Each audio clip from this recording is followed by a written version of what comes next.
We have today Chetna Mehrotra from Rangbhumi Applied Theatre. What a brilliant personality we have today with us because Chetna comes with over 12 years of experience in drama, dramatics, theatre, and education, everything expressive and creative. Chetna, I know you, you know me, we've done a lot of work together. I want you to now open and tell us anything, absolutely anything that you think that our listeners here need to know, any context to your work. Where are you from? Where did you grow up? Your childhood? What is that big why that you have in your life? It's all yours. Let's bring it on. Yeah, thank you. Thank you for inviting me here, and I like the mic and everything. And it's a little, it's what can I Professional. say? Yeah, it's very professional. I like the blue and yellow wires. So my name is Chetna Mehrotra, and I know that we've been working together for I think many years, like 4 5 years, Yes. except for the COVID break. And I was born and raised in Dehradun, in Uttarakhand, which was, people say, the ex Uttar Pradesh. Yes, and I owe a lot to who I am today to my schooling, and that's where I always tell people I start who I am with my identity. My schooling, I think, was the best part of my life. I had an Australian principal, a vice principal was from Nepal, and my geography teacher would walk into our classes and say, hey, listen, today is evaporation module, but we are not sitting in the class. We will be moving out and getting wet in the rains, and then see, where would the water go. So that's how we learned our subjects. And there would be surprise excursions, trekkings. We would not go back to our homes till about 5 o'clock. Our parents would come searching for us. That's how schooling was for me. And I come from a family who came from Pakistan. And so I grew up on stories of love, community, togetherness. We were only two Punjabi families in big Garhwali community. So we were embraced very beautifully. Their cuisines. I call myself actually half Pahadi, half Punjabi. So that's been my years of growing up. I in Bombay. Miss the fresh air and the clear skies, and I long for that. And you also asked me why, right? Like, I'm Yeah, sure but that you are doing a lot of whys in Ab- your life. absolutely, and Yeah. just from what you said about Uttarakhand and this beautiful place that you come from, your school just seems so idyllic. That is not the kind of experience that people usually share about Yeah. their school. It just sounds like such a beautiful place to be. It sounds like a garden of children. What school was this? Would you want to share? Oh, thank you for asking that, because the name of the school doesn't have the name school. It was called as the Doon Cultural Center. It was called the Cultural Center. Now it has been sold to some people. It's called the Heritage, Mhm. but that was the name of the school. And when I came to your school premise about few 4 years ago, is where especially the area where we were doing dramatics and we were preparing for an event, is where I started to kind of sniff and smell the air of my school, because children were laughing, and you came in, and Ria was there, and there was principal, vice principal, everybody was playing games together.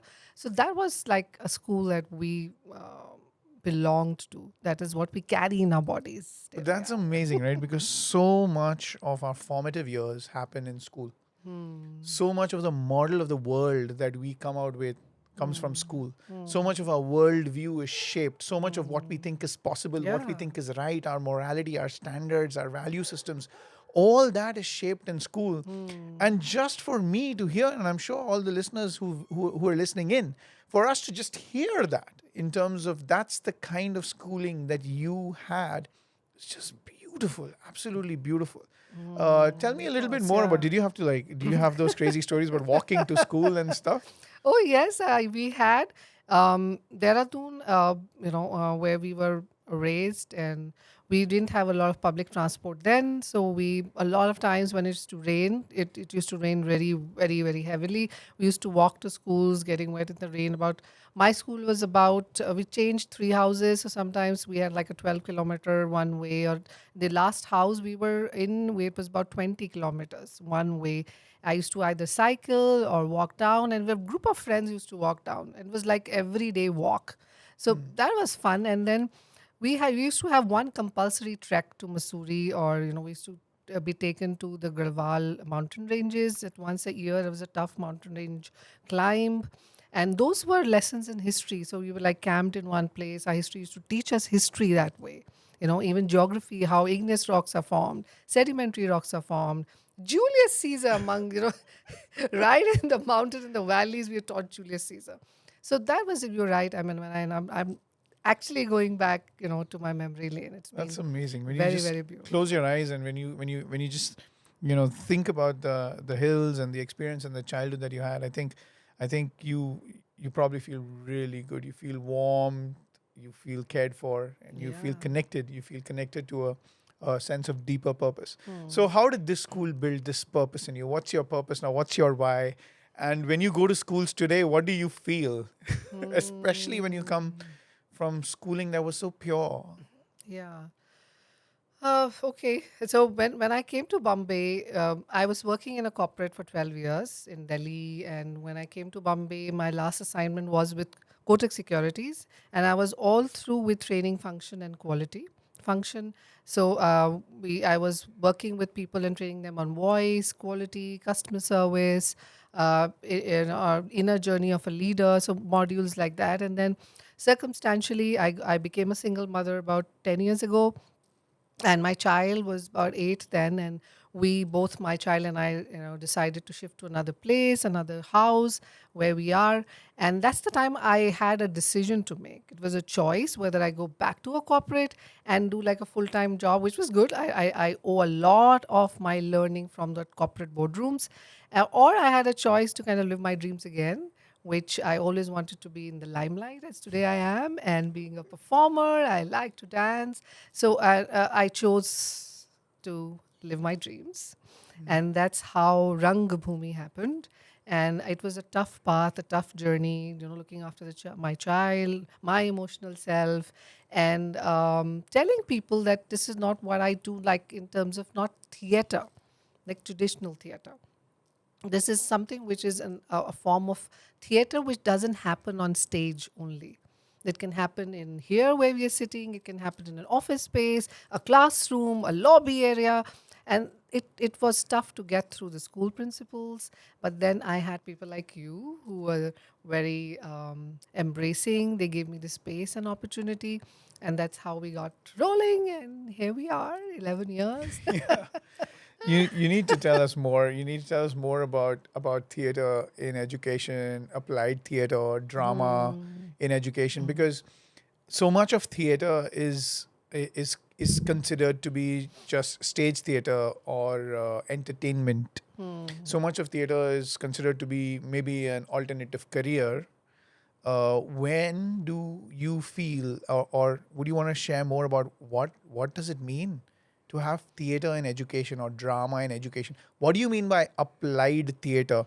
And is it really important? And of course, it's important because you've signed up your life for this. This is your life's work. But tell us more. Tell us more about what you think. What are the considerations you've come across when you meet principals or school teachers? Because I'm absolutely sure students absolutely love it. Yes, So they we don't even need to talk about it, right? Yeah. But it's the adults who probably haven't experienced a schooling like what you have experienced, or experienced the joy and the magic of this sort of expression. Tell us more about it. Tell us what you think. Tell us what you feel, and how you've been able to overcome those things. Well, yeah, it's been a long journey to begin my response to this. But before I respond to this, I want to maybe invite your response on, because I see you as a very innovative, school leader. Do you call yourself school leader or some other label? Yeah, like a school leader. So maybe before I move on to my space of response, why don't you share about your um, response to a space of arts or other ways of learning? So maybe then I can then kind of join in my thread. Sure. Yeah. So, as a school leader myself and somebody who's been responsible for running schools and catering to the educational needs and growth and development needs of children, and especially a diverse sense of children, people from different communities, different backgrounds, different ethnic backgrounds, and economic backgrounds. I started feeling like there is no one way to doing things. There's no one way to get it right. There is no just one solution. I spent at least a long time trying to figure out what is that one solution that will work to really solve a big problem. And then I realized over 8, 9, 10 years, as I did multiple courses and different workshops, and I started talking to various teachers, I've started realizing that you don't want to wait for that one solution, right? You want to find many 5% solutions rather than that 100% solution. And I found out that children respond to different things, people respond to different things. Teachers by default are human beings, and they're stressed and they have so many problems. And not just teachers, like pretty much everybody. And this world, be it corporate or be it your professional life, people are very transactional. And what people really want is a transformative experience. And what I noticed with expressive art and these kind of fields is that we are able to cater to people who are less ready to commit to or engage in more transactional methods, and that then truly becomes more inclusive and allows more people to have. So the children that I had are super thrilled about it, and I've seen teachers break down and cry, and literally the process of healing starts from there. And so I'm a firm believer in the work you do. I'm a firm believer in theater. But that's just me. But I'm sure that you would have had so many experiences with principals and teachers. Please share your your experiences, because that is golden. Yeah. So I really like what what I'm picking from you are words like inclusion, teachers and their journey, and joy. These are some words that you said, and it's exactly what applied theater looks at. So to very quickly tell you, applied theater breaks the invisible fourth wall. So when you theater dekhne jab jate hain, when we go to watch a theater, there are these three walls, and then there is this invisible fourth wall. Yes. So what applied theater does, it invites you to break this and move into your space of the audience, and audience are invited as a spectator to now become a spect actor. So you are now a spect actor. You are not just eating popcorn or coffee and going back. You're also inviting you to come, hey, let's own this theater. We've brought to you some space of our conflict, some drama here, but this is not going ahead without you. So in fact, when children are told this, there's this beautiful agency. Even a grade 1 child, he knows that, hey, listen, Cinderella can do something else here. I can change this. And I can do and change this. Or some people can draw and change. You said different people learn differently. So we keep journal books, we keep embodied practices. There's also a verbal reflection at the end of every session that we do. So this agency is also with the adults. Oh, you mentioned about 4 stakeholders: children, school leaders, parents, and the teacher. The most important, actually, if I say the teacher. So applied theater, going back, it also comes from places like Brazil, where there were civil wars in 1950s, USA, where there was this post World War II, in UK, where a lot of children were under depression, and the government found out that children didn't want to go to schools. There was only one drama teacher in 50 schools. So they funded this project called, with the support of Belgrade Coventry Theatre Group, and then they had 2 drama teachers per school. And there was this gentleman called Henry Cook. He said, get away with all the books. Let's have theater do everything. So there were people like Dorothy Hetko, John Dewey, who said maths, geographies, history. They created drama conventions, theater in education conventions. So applied theater comes from spaces where people have had traumatic or natural calamities like tsunami or earthquakes in New Zealand, like places like Christchurch. So, and it borrows spaces from these spaces, modalities from these spaces, and brings it now to schools and organizations also. A lot of work is also with the corporate. So that's what applied theater is. And there are many modalities. Like in your school, you have geography, history, maths.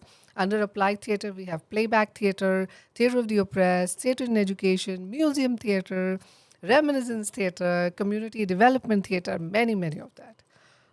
So I'll just pause here. Wow, Chetna. I mean, that was remarkably insightful. And while you were speaking, I was just thinking that today the whole world, is in trouble. You see, with the pandemic, with the global outbreak, 2 years almost children out of school, now you don't have to even think of a geography that could be affected by, a cyclone or a storm Right. or a drought or flood. Just the whole world has been affected, and children, the UN talks about how children have had irreparable loss. And a lot of schools have been talking about how children are having massive behavior problems, psychological issues, and how they see this as a huge mental health issue going forward. I think we are now, if you have any information or if you have any skills or any knowledge or any inclination towards theater, towards drama, towards using expressive arts to help support, heal, calm, and soothe children, and get them out of this trauma, then I think we all, as a civilization, owe it to our children. And I really feel that having this conversation at this point in time is a very it's divine providence in that sense. What is it that you want to tell principals? What is it that you want to tell principals today? I really want to know. What do you want to tell principals about theatre and education? What do you want to tell them about drama? Because principals many at times just want to look at it and say, चलो एक period देता हूँ, 2 period देता हूँ, एक teacher दे दो, ये करो, थोड़ा जल्दी करो, ये सब क्यों करना है, बाहर क्यों लेना है, stuff like. What do you want to tell them? Just like, what do you want to tell a teacher? Like, what do you want to tell a principal? Lay it all out. Yeah, I know. I've been telling to principals, and there have been, as I said, good people like you, and we work with a lot of schools. In fact, not only in Bombay, but in smaller cities like Mathura, Bhopal, and even now internationally. I guess we have to look at how we look at education as a pedagogy first.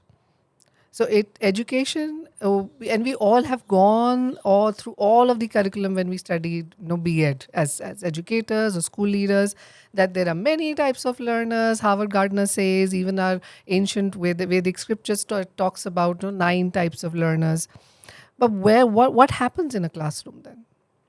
Why we are only looking at a verbal method of learning? What happens when everybody wants to talk and people want to just speak? May not be the right answer, when we say raise your hand only if you know the right answer. So what happens then when you are in a classroom? When I want to move, when I want to look outside the window, what happens to the child then? So where are these learners going to go? So though I myself was a very bright student, academically, and I was great in music and dance. So I found out that a lot of my expression lies in dancing. Academics I did because I liked, certain subjects. I may not have liked certain subjects, but dancing is something which gave me a lot of joy every evening in my dance class to go back to school the next day. And also it provided me a lot of companionship, solidarity, because I could move around with those girls in my Kathak class and talk to them about what happened at home, fights at home, confusion, parents going through their own financial crunch. So a lot of that solidarity happened in that class. And that was a cathartic space. That was a space where I could speak and talk and be heard and be visible. A lot of children in classes, and of course we're talking about Indian context, we have 40 children in a class, we are not visible. And then when we grow as an adults, we start to control parts of our life because we were not visible somewhere. Then we want to be visible in any way. It could be then we can be visible through corrupt power, we can be visible through anger, we can be visible through obsessive relationships. All this manifests when we grow up. And Augusto Boal, one of the Brazilian Theatre of the Oppressed practitioners, said, the revolution starts in the classroom. And this revolution can be a beautiful revolution. We don't have to pick flags and go out. It could be a revolution of a civilization. We can create a civilization which is egalitarian, which values people of all ages, intergenerational wisdom, ancient practices, newer technological practices. So I think principals, if they are listening to this, school leaders, teachers, Applied Theatre creates a circle of cathartic space. It is just not that you perform. For example, if you look at Theatre of the Oppressed as one of the techniques of Applied Theatre, it talks about conflicts within and without, like out. So what we do is we play a conflict. It could be a conflict, for example, let's say an eve teasing, a girl who boards a bus and there's another man who boards the bus. And actually we did this forum with the grade 7 students about 7 years ago. And we had this, it is a 40-minute small play. And we stop the play when the boy boards the bus and makes the girl uncomfortable. And then we invite the audience to come on the stage and replace the oppressed. So there we had girls who wanted to come and theatrically slap the oppressor. Some wanted to call, and while all this was happening, a girl in the audience started to cry, and we were all wondering, is she okay? And then my co-facilitator kind of held the class while I was talking to her. She said, I have been teased like this for many months by my own classmate, and then this is the first time I'm speaking about this because nobody cares to listen about this. Everybody wants to talk about geography lessons and maths exam. So we kind of spoke to the counselor, we got the parents together. And I must end this with saying that the boy who was, in whatever intention, was pointed at, we reintegrated him in our theatre group, and he performs with us now in our playback theatre performances. So that's what theatre does, art would do. They don't exclude, you also reintegrate. You're human at the end of it. Yeah. I know. Wow. Yeah. It's a lot. But it just shows that there's so much lost opportunity. Yeah. Like, I don't think there's a single teacher out there who wishes bad for their kids. I just think they're just not aware of all the things that's going on. But somehow when I speak to women, it's amazing how almost normalized such behavior has been. Because when I hear a story like that, it brings a tear to my eye. And then I go home, and if I talk to my wife, she's going to be like, "ये तो आपका first time है. Wow. हमारे साथ तो बहुत होता है. It's new for you."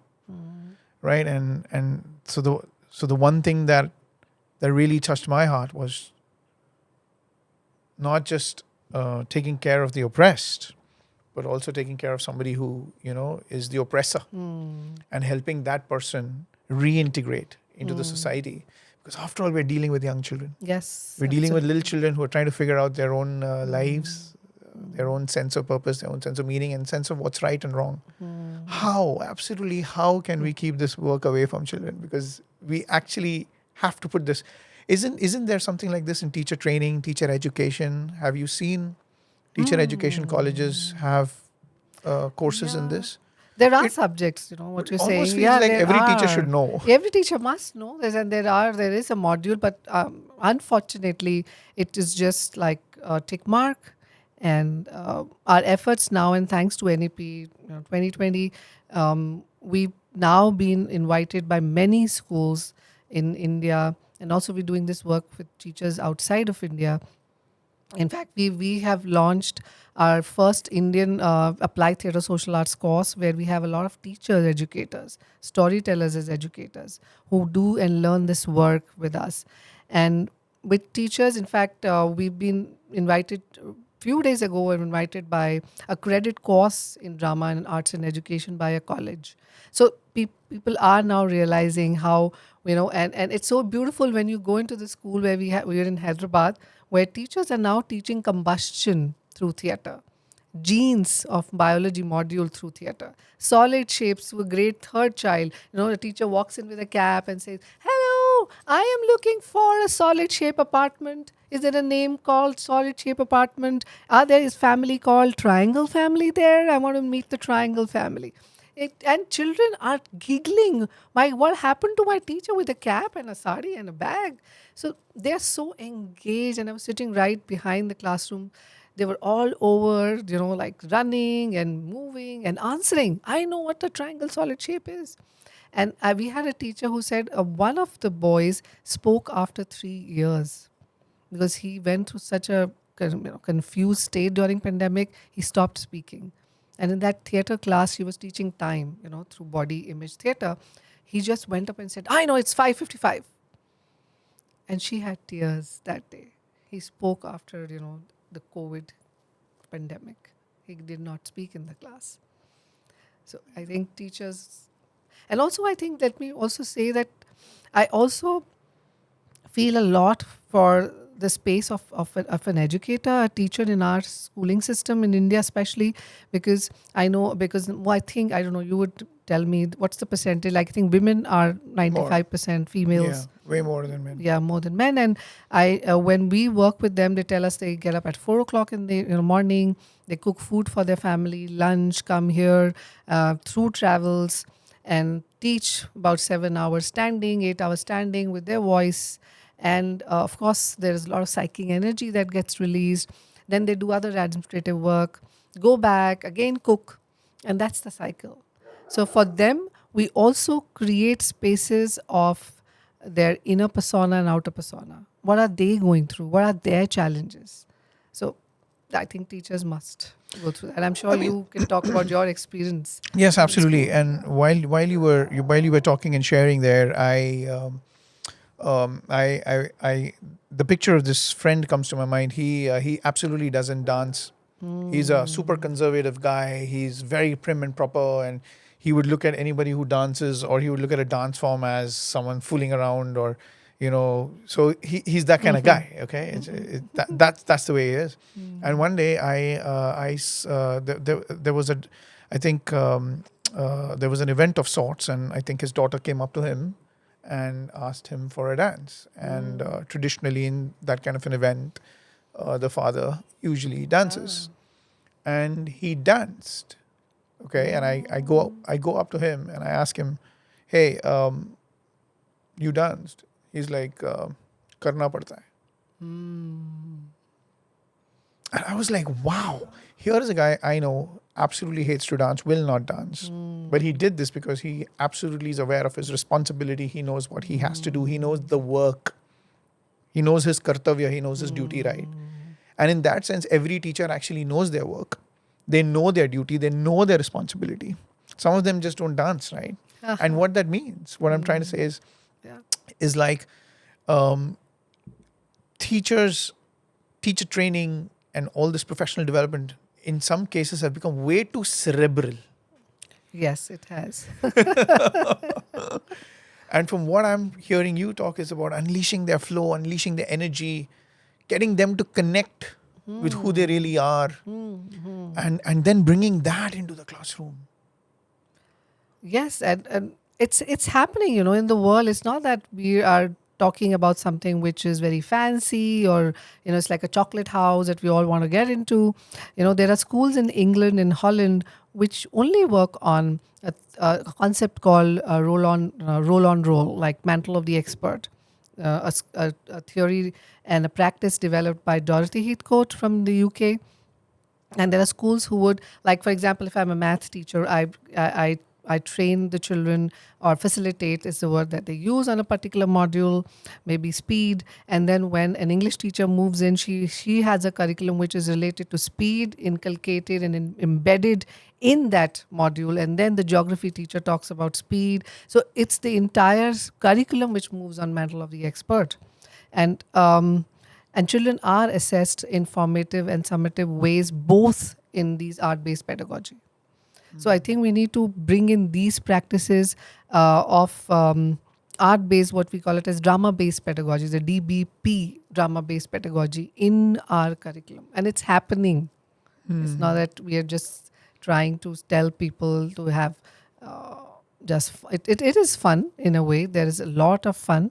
But fun can be beyond, it's just not fun of just jumping on a chair. It's fun to kind of also just say, hey, I know this. This is another way I could solve it. Like a teacher who was one of our theater training, she said, this was 4 sessions. There was a group of 20 teachers. We had 35 sessions together. And after 4th session, she said, I went to the classroom yesterday and I just said, hello, everybody. And the children were scared. What's wrong with you, ma'am? Are you okay? And she said, why would you talk to me? She says, we've never seen you so happy with us. When I'm speaking this, my heart is skipping a beat. She said that I was so upset yet happy at the same time, because children have never seen me happy.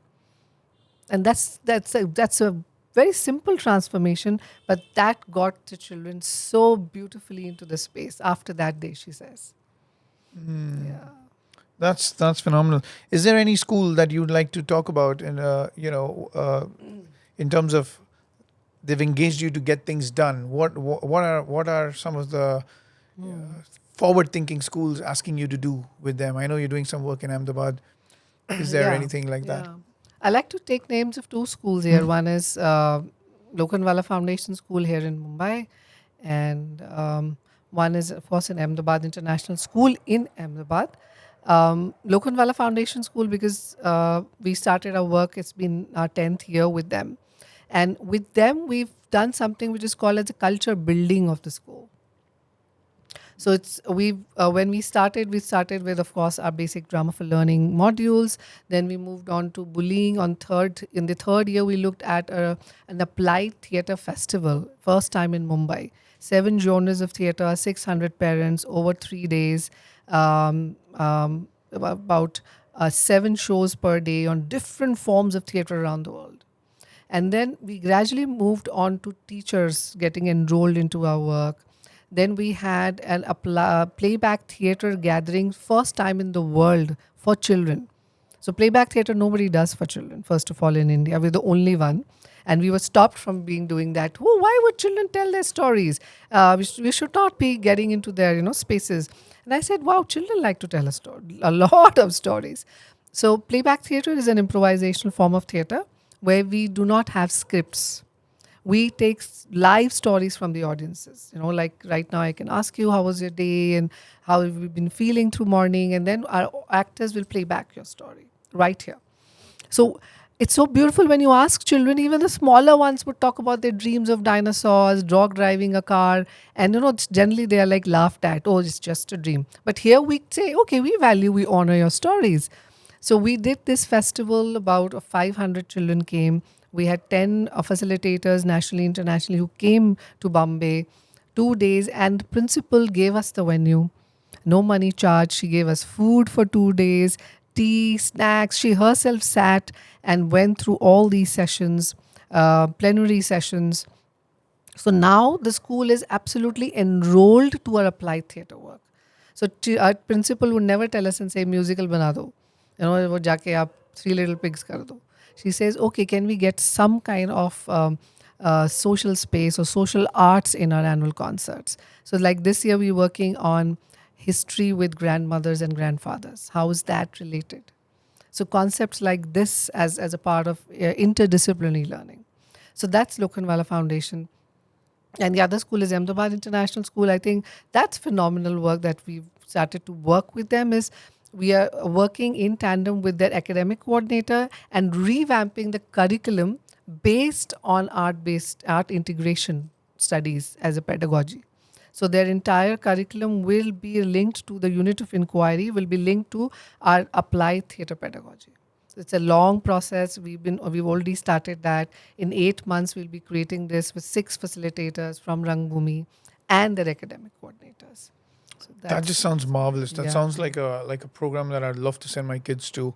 It also sounds like an incredibly differentiated curriculum. Yeah. Very different, allowing space for children to find a voice, be seen, be heard, and be more visible.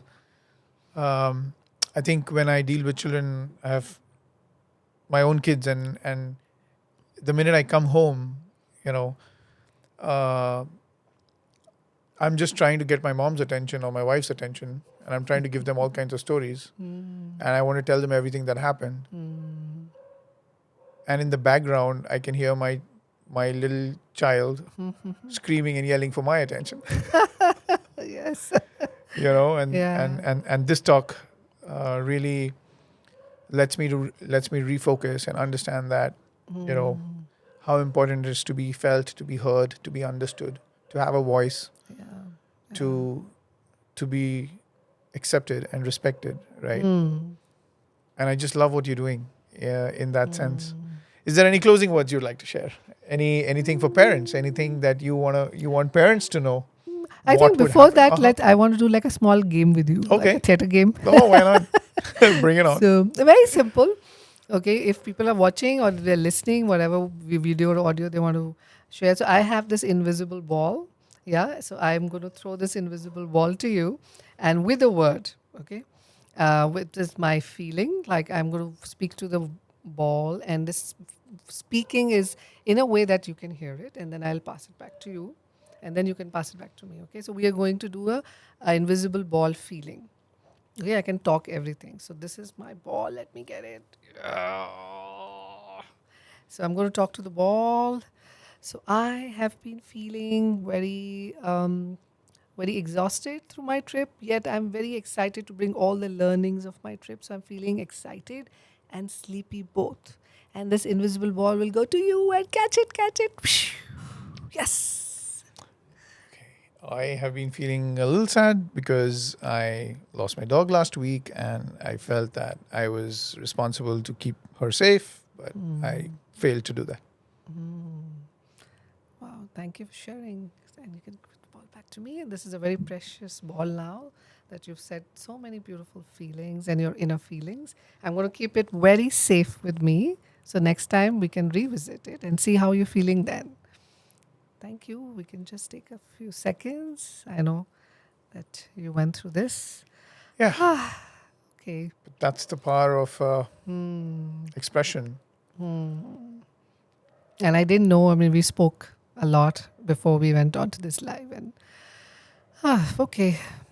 So I will say my last words. I want to ask you, how are you feeling through this? And Yeah, I just feel like yeah. the time for this work is now. And the responsibility of this work is every school teacher, principal, and parent. Yeah. And there is only little that numbers can do. I still feel like education system and schooling systems in India is designed only for the top 3 students. It is. What about the rest? What I remember this amazing movie called Guardian, in which this guy asks this person, "So how many people have you? What's your number? What's your number? What's your number?" Because he was a lifeguard. He was a rescue guy. And one day he goes and says 3, and so this new rookie says, "Only 3? You only saved 3 people?" And that's why they call you so great. You just saved 3 people. I mean, what the hell? I thought you probably saved a whole lot of more people. He's like, "No, I lost 3 people.